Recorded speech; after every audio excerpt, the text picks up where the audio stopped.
शुरुआत प्रधानमंत्री मोदी के बयान से करते हैं। दरअसल आध्यात्म की धरती से पीएम मोदी ने सनातन विरोधियों पर जमकर आज प्रहार किया। सनातन को लेकर पीएम ने कांग्रेस के चाल चरित्र और चेहरे पर सवाल खड़े किए। पीएम ने कहा कि राम मंदिर के उद्घाटन कार्यक्रम का विरोध किया, साथ ही न्योता भी ठुकराया। कांग्रेस हमेशा से राम कृष्ण का विरोध करती आई है। पीएम के वार पर कांग्रेस ने भी पलटवार किया और कहा कि मुद्दों से ध्यान भटकाने के लिए धर्म की राजनीति की जा रही है।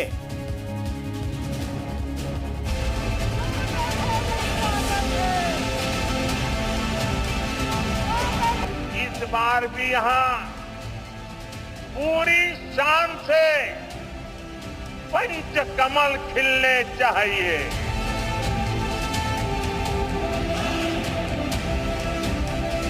आज हिमालय की गोद में बाबा केदार और बद्री विशाल के चरणों में हूं, तो यहां भी वही कुंज है। फिर एक बार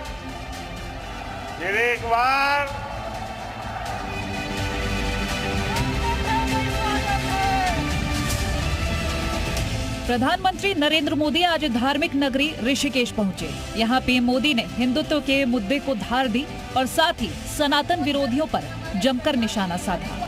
जब जब देश में कमजोर और अस्थिर सरकार रही है, तब तब दुश्मनों ने फायदा उठाया है। जब भारत में कमजोर और अस्थिर सरकारें थी, तब भारत में आतंकवाद ने पैर पसारे। ऋषिकेश की धरती से राम मंदिर का जिक्र किया। पीएम मोदी ने कांग्रेस को राम विरोधी करार देते हुए कहा कि कांग्रेस ने प्राण प्रतिष्ठा के निमंत्रण पत्र का बहिष्कार किया है।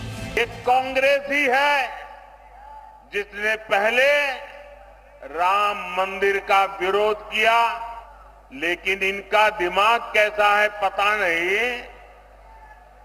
घर जाकर के निमंत्रण दिया गया था, प्रभु राम के प्राण प्रतिष्ठा का अवसर था, उन्होंने उसका भी बहिष्कार कर दिया।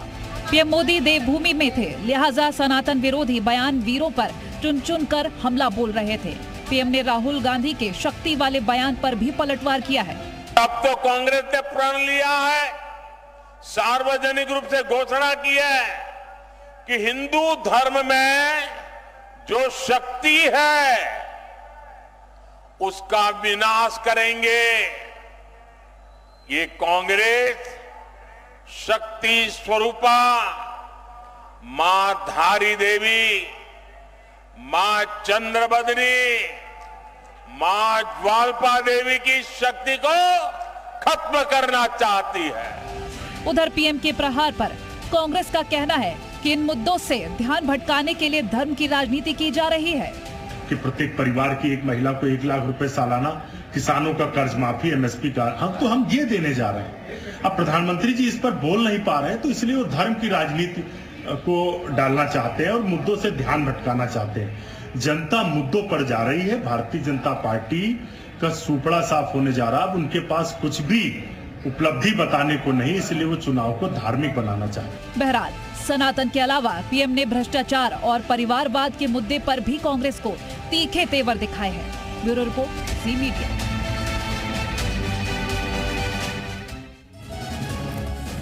तो चर्चा शुरू करें उससे पहले आपको ग्राफिक्स के जरिए बताते हैं कि आखिर कब कब कांग्रेस पर सनातन का अपमान करने का आरोप लगा है, ये आपको बताते हैं, फिर चर्चा की शुरुआत करेंगे। 7 नवंबर 2022 की बात करें तो सतीश जारकीहोली नेता हैं कांग्रेस के। हिंदू शब्द फारस से आया, इसका अर्थ है भयानक, ये बताया गया। 18 अक्टूबर 2022 की बात करें तो नाना पटोले अध्यक्ष महाराष्ट्र कांग्रेस के। प्रभुराम और राहुल गांधी दोनों के नाम आर से हैं, ये दरअसल उन्होंने कहा है।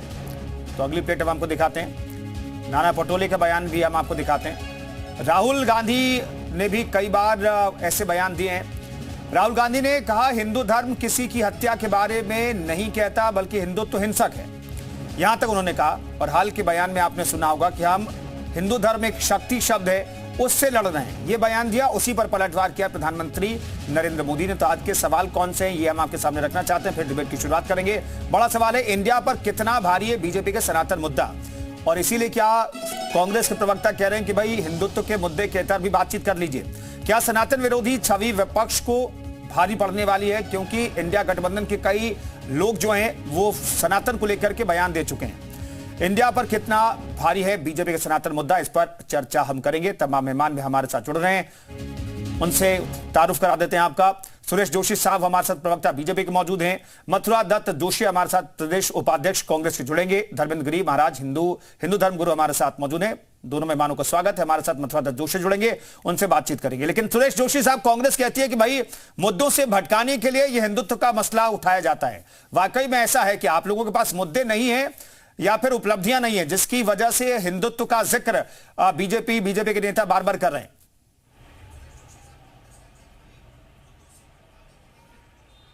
देखिए, हमारे पास जो मुद्दे हैं और हमारे पास जो विषय हैं, उन सारे विषयों को प्रधानमंत्री जी ने एक एक करके एक एक सभा में विस्तार से बताया है। भाई किस तरह से हमने 10 सालों में सरकार ने विकास किया, किस तरह से सरकार आगे बढ़ी, दुनिया के अंदर किस तरह से भारत की प्रतिष्ठा आगे बढ़ी, सेना को हमने किस तरह से मजबूत किया, इस देश की मातृशक्ति को हमने जो है कि उसके अधिकार किस तरह से दिए, ये तमाम विषयों पर चर्चा की। लेकिन प्रश्न ये खड़ा होता है कि जो लोग आज कह रहे हैं कि भारतीय जनता पार्टी हिंदुत्व का कार्ड खेल रही है, या जो भारतीय जनता पार्टी को धर्म की बात कर रहे हैं, मैं उनसे 2-3 चीजें पूछना चाहता हूं।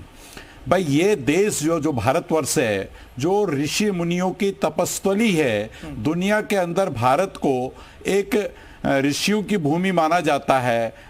अब उस देश में अगर सनातन कमजोर होगा, उस देश की संस्कृति कमजोर होगी, उस देश की परंपरा कमजोर होगी, तो देश आगे कैसे बढ़ेगा? आप प्रश्न ये खड़ा होता है कि भाई इतने वर्षों में कांग्रेस ने जब ये सरकारों में रहे, इन्होंने हमेशा प्रयास किया कि भाई देश को बांटा जाए, देश के अंदर जो है कि सनातन धर्म की मान्यता के लोगों को कमजोर किया जाए।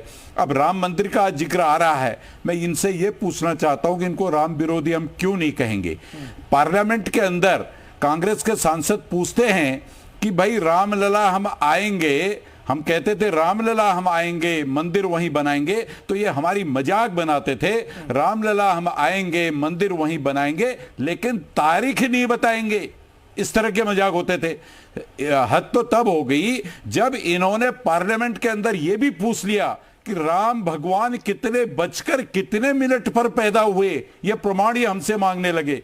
और आज ये जो बात कह रहे हैं हिंदुत्व की, मैं इनसे पूछना चाहता हूं कि आप हिंदुत्व के साथ, सनातन के साथ, हिंदू परंपरा के साथ अगर रहने वाले थे तो 1992 की जो घटना हुई थी 6 दिसंबर की, हम मानते हैं या आप भी समझ सकते हैं कि एक राज्य के अंदर अगर कोई बात हो रही है तो वहां की सरकार तो बर्खास्त हो सकती है, लेकिन 3 चुनी हुई सरकारें, जो 3 चुनी हुई सरकारें थी, वो भी अयोध्या के 6 दिसंबर के मुद्दे को लेकर के भंग कर दी गई। तो इससे आप अंदाज लगा सकते हैं कि कितने बड़े सनातन विरोधी ये लोग हैं। उसी बात को आज प्रधानमंत्री जी ने कहा। इसलिए आज इस देश के अंदर लोगों ने इस बात को स्वीकार कर लिया है कि भाई कांग्रेस सनातन विरोधी है, कांग्रेस विकास विरोधी है, जवाब हम ले लेते हैं। कांग्रेस उनसे बातचीत करने की कोशिश करेंगे।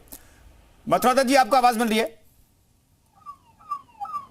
चलिए उनसे हम संपर्क साधेंगे, अभी कनेक्ट नहीं हुए हैं। हिंदू धर्मगुरु धर्मेंद्र गिरी जी हमारे साथ मौजूद हैं।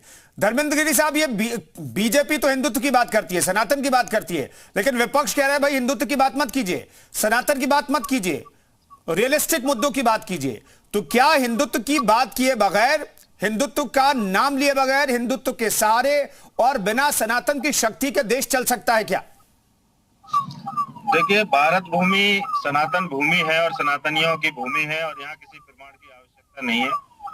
जहाँ तक बात हिंदुत्व की है तो हिंदुत्व तो सभी में है। क्या कांग्रेसी हिंदू नहीं है? क्या इनका जो प्रमाण है, जो इंडी गठबंधन है, सारा विपक्ष एकजुट होकर मुसलमानों की गोद में जाके बैठने का प्रयास कर रहा है। उनको मुसलमानों के सिवा कुछ नहीं दिखाई दे रहा। और मैं समझता हूँ कि इस चुनाव में हिंदू और मुस्लिम के सिवा दूसरा कोई शब्द भी नहीं है। ये पूरी तरह से चुनाव हिंदुत्व के ऊपर हो रहा है और क्योंकि हिंदू को कमजोर करने के लिए जो जयचंद जैसे थे, कांग्रेस ने भी जयचंद बनने का काम अब तक किया है और जितनी भी पार्टियां हैं वो भाजपा के विरोध में जयचंद का काम कर रही हैं, क्योंकि उनको राम मंदिर से भी दिक्कत थी। अब जब हिंदू जाग गया है तो उसके सामने टकराने की किसी की आवश्यकता नहीं है, तो ये लोग जाकर मुसलमानों की गोद में बैठना चाहते हैं और वहीं से अपनी राजनीति को अंजाम देना चाहते हैं। नहीं, धर्मेंद्र जी, कौन बैठना चाहता है? भाजपा विरोधी जितने भी हैं, जो लोग सनातन का आज तक विरोध करते आए हैं, सनातन का विरोध वही करेगा जो इस्लाम को मानने वाला होगा। तो कांग्रेस हमेशा से इस्लाम को मानने वाली रही है, तो इसलिए इस बार जनता के सामने पर्दाफाश हो चुका है। कांग्रेस पूरी तरह से ध्वस्त हो जाएगी और आने वाले चुनाव में कांग्रेस को मुंह की खानी पड़ेगी, क्योंकि जिस प्रकार कांग्रेस नेताओं ने हिंदुत्व के ऊपर प्रहार किया और इनके गठबंधन जो भी प्रदेशों में जो सरकारें रही, उन्होंने भी हिंदुत्व को कमजोर करने का काम किया। स्टालिन की हिम्मत होती है कि वो कुछ भी बोल जाता है हिंदुत्व के लिए। ऐसे ऐसे हमने उपहास देखा है, बड़ी पीड़ा होती है, लेकिन इस बार चुनाव में मौका है। हिंदुत्व इस बार अपना कहते हैं ना कि अपने चरम पर दिखा देगा कि इस बार क्या करने जा रहा है। तो मोदी जी ऐसे ही 400 पार नहीं कह रहे हैं, उनको भरोसा है अपने हिंदुत्व पर, अपने हिंदूवादी होने पर कि उनको इस बार 400 पार कराएंगे और अयोध्या के बाद, काशी के बाद मथुरा भी सजाएंगे, ये सत्य है। और आने वाला भविष्य विकास के साथ साथ विश्व पटल पर जानो होगा कि भारत का जो नाम है, क्योंकि राम मंदिर की प्रतिष्ठा से जो विश्व पटल पर जो भारत की उपलब्धि है, मैं लौटता हूँ धर्मेंद्र गिरि जी, मैं लौटता हूँ आपके पास। सुरेश जोशी साहब, हमें ये बताइए कि ये हिंदुत्व को बीजेपी इतना ऊपर रख करके क्यों चुनाव प्रचार कर रही है? मुख्यमंत्री योगी आदित्यनाथ हो, उत्तराखंड के मुख्यमंत्री हो, पुष्कर धामी हो, प्रधानमंत्री हो, हिंदुत्व और धर्म को लेकर कितनी बातें क्यों होती है? क्या बीजेपी को लगता है कि बिना हिंदुत्व की शक्ति के, सनातन की शक्ति के देश चलाना मुश्किल है, बिना हिंदुत्व के शक्ति के देश को एकजुट रखना मुश्किल है, इसलिए हिंदुत्व का जिक्र होता है बार बार?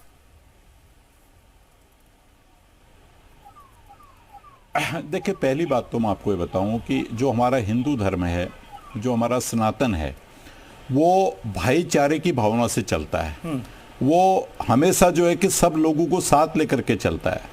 वसुधैव कुटुंबकम की हमारी परंपरा है, हमारी संस्कृति है, और हमारे जो वेद हैं, हमारे जो पुराण हैं, वो हर भाईचारे के भावना से चलने का वो प्रयास करते हैं। हिंदुत्व में एक दूसरे को नीचा दिखाने की, एक दूसरे को बांटने की, एक दूसरे के धर्म को तोड़ने की ऐसी कहीं दूर दूर तक कोई व्यवस्था नहीं है। लेकिन आज इस देश के अंदर कुछ राजनीतिक गुरु लोग, कुछ राजनीतिक पार्टियां, कुछ दूसरे धर्मों के मानने वाले लोग, वो कहीं न कहीं हिंदुत्व को, सनातन को कमजोर करने का एक जो सिलसिला जारी था, एक जो परंपरा इस देश के अंदर जारी थी, मोदी जी की सरकार आने के बाद उस परंपरा को समाप्त कर दिया गया। लेकिन इसका मतलब ये भी नहीं है कि इस देश के अंदर जो और धर्म के लोग रहते हैं, जो और धर्मों के मान्यताओं के लोग रहते हैं, उनको भी हमारा संविधान बराबरी का अधिकार देता है। लेकिन यह अधिकार नहीं देता कि एक देश का प्रधानमंत्री ये कहे कि इस देश के खजाने पर एक वर्ग का, एक धर्म का पहला अधिकार होगा, ये नहीं देता है। हम समानता के अधिकार की बात करते हैं। अगर आज हमारे देश के अंदर सरकार आई तो मुस्लिम बहनों का कानून था, हमने उस कानून को भी जो है कि तोड़ा, उनको भी न्याय दिया। अगर आज प्रधानमंत्री जी की योजनाएं देश में चल रही हैं, प्रधानमंत्री अन्न योजना आती है, प्रधानमंत्री आवास योजना आती है, उज्ज्वला की योजना आती है, ये तमाम योजनाओं का जो लाभ है वो सिर्फ हिंदू धर्म या सनातन धर्म को थोड़ा ना मिलता है, वो सबको उसका लाभ मिलता है। लेकिन प्रश्न ये खड़ा होता है कि अगर राम हमारे आराध्य हैं, कृष्ण हमारे पूज्य हैं, भगवान भोले पर हम विश्वास करते हैं, हम मातृशक्ति पर और मां भगवती पर हम लोग विश्वास करते हैं, तो हमारा जो विश्वास है, हमारी जो परंपरा है, हमारी जो संस्कृति है, अगर उसको कोई समाप्त करने का काम करेगा तो मुझे नहीं लगता है कि देश का सनातनी उसको स्वीकार करेगा। आज देश का मान, देश का सम्मान और देश की जो प्रगति हो रही है, आज चारों तरफ प्रगति है। हम कहते हैं कि भाई देश के अंदर राम राज्य होना चाहिए। भगवान राम ने जो कल्पना की थी, जिस तरह से राज्य चलाया था, उसी तर्ज पर राज्य चलना चाहिए। सबको न्याय मिले, सब लोग सुखी रहें, सबको विकास का फायदा हो, देश प्रगति के पथ पर आगे बढ़े, हमारी सीमाएं सुरक्षित सुरक्षित रहें, हमारे देश का जो है कि दुनिया में नाम हो, ये सारे ही काम तो जो है कि आज प्रधानमंत्री मोदी जी कर रहे हैं ना, अब इसी बात को कह रहे हैं। लेकिन जो हमारा प्रमुख विपक्ष कांग्रेस है, वो उसको इन सब बातों से परेशानी है, उसको इन सब बातों से दिक्कत है। वो ये चाहते हैं कि भाई ये सब कुछ ना हो। तो उससे ये प्रतीत होता है कि वो कहीं ना कहीं हिंदू धर्म, सनातन धर्म के अगेंस्ट हैं, उसका विरोध कर रहे हैं। ये खुद ही स्वयं में प्रदर्शित हो जाता है। मथुरा दत्त जी हमारे साथ जुड़ गए हैं, मैं उनसे सवाल ले लेता हूं। मथुरा दत्त साहब, हमें बताइए कि क्या अभी भी कांग्रेस जो हिंदुत्व में, हिंदू धर्म में जो शक्ति है, उसके खिलाफ कांग्रेस लड़ रही है? किसने कहा ये बात आपको कि हम हिंदू धर्म के खिलाफ लड़ रहे हैं? या कांग्रेस के किसी नेता का बयान है कि हमने हिंदू धर्म? राहुल गांधी ने तो कहा ना कि हम हिंदुत्व में, हिंदू धर्म में एक शब्द शक्ति, उसके खिलाफ लड़ रहे हैं। कहाँ कहा राहुल गांधी ने? बताओ ना। अब यहाँ कहा करके इस तरीके की डिबेट करके आप क्या नैरेटिव पैदा करना चाह रहे हैं? वो बयान मथुरा दत्त जी आप डिनाई कर दीजिए, वो बयान तो देश ने सुना है। कहाँ सुना देश ने? मुझे बताइए ना, सुनाइए, मुझे सुनाइए, मैं डिबेट कर रहा हूँ। ये डिबेट का क्या मतलब? इस बात का किसने कहा हम हिंदू हैं, हिंदू रहेंगे? हम भाजपा से ज्यादा बड़े हिंदू हैं। हम कहाँ कह रहे हैं कि नहीं? तो प्रधानमंत्री ने कहा कि भाई राम और कृष्ण के विरोधी हैं आप लोग, हिंदुत्व के विरोधी हैं, सनातन के विरोधी हैं आप लोग। हम कहते हैं झूठ बोलेंगे? प्रधानमंत्री सरासर झूठ बोल रहे हैं और बराबर झूठ बोल रहे हैं। और भाजपा के लोग इस चुनाव को राजनीतिक रंग देने का काम कर रहे हैं, सांप्रदायिक सद्भाव खराब करने का काम कर रहे हैं। इसी कांग्रेस के नेता का बयान जरा मुझे बता दीजिए। किसने कहा होगा कि हम हिंदू धर्म के खिलाफ हैं, हम सनातन धर्म के खिलाफ है? किसने कहा? नहीं, राम मंदिर के खिलाफ हैं कि नहीं आप लोग? राम मंदिर के खिलाफ तो आप लोगों को बताया जाता है कि राम मंदिर बनने से आप लोगों ने सबसे बड़ा रोड़ा अटकाया। राम मंदिर का ताला हमने खुलवाया।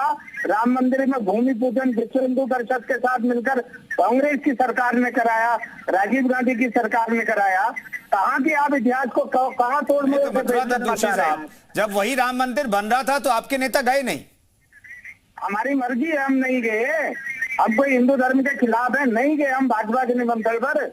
ये भाजपा का निमंत्रण था, भाजपा का राजनीतिक कार्यक्रम था।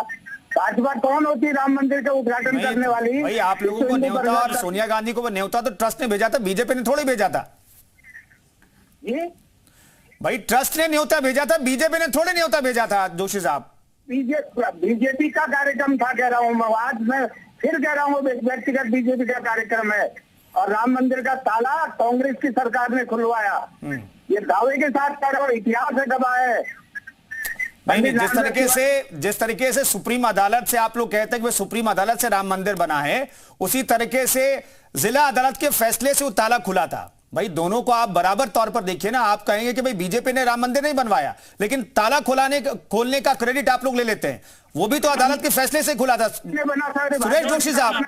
सुरेश जोशी साहब, ये कांग्रेस के लोग कहते हैं भाई हम हिंदुत्व के विरोधी नहीं है, हम राम के विरोधी नहीं है, राम मंदिर के विरोधी नहीं है, कृष्ण के विरोधी नहीं है, लेकिन आप लोग पानी पी पी करके इन्हें विरोधी क्यों बताते रहते हैं? देखिए मैं दो तीन चीजें आपको बताना चाहता हूं कि जो देश की प्रामाणिकता है, जो देश आज देख रहा है कौन सपोर्टर है कौन विरोधी है, बहुत स्पष्ट दिखाई दे रहा है, बहुत साफ दिखाई दे रहा है। लेकिन चलिए मैं जोशी साहब, सुरेश जोशी साहब मैं रोक ले रहा हूं। दरअसल मथुरा जोशी जी भी हमारे साथ जुड़े हुए हैं, वो बयान सुनना चाहते हैं राहुल गांधी के। दर्शक भी जुड़े हुए हैं, वो बयान सुना देते हैं, फिर चर्चा को आगे बढ़ाते हैं। जरा वो बयान पीसीआर प्लीज प्ले कीजिएगा। हिंदू धर्म में शक्ति शब्द होता है। हम शक्ति से लड़ रहे हैं, एक शक्ति से लड़ रहे हैं। अब सवाल उठता है वो शक्ति क्या है?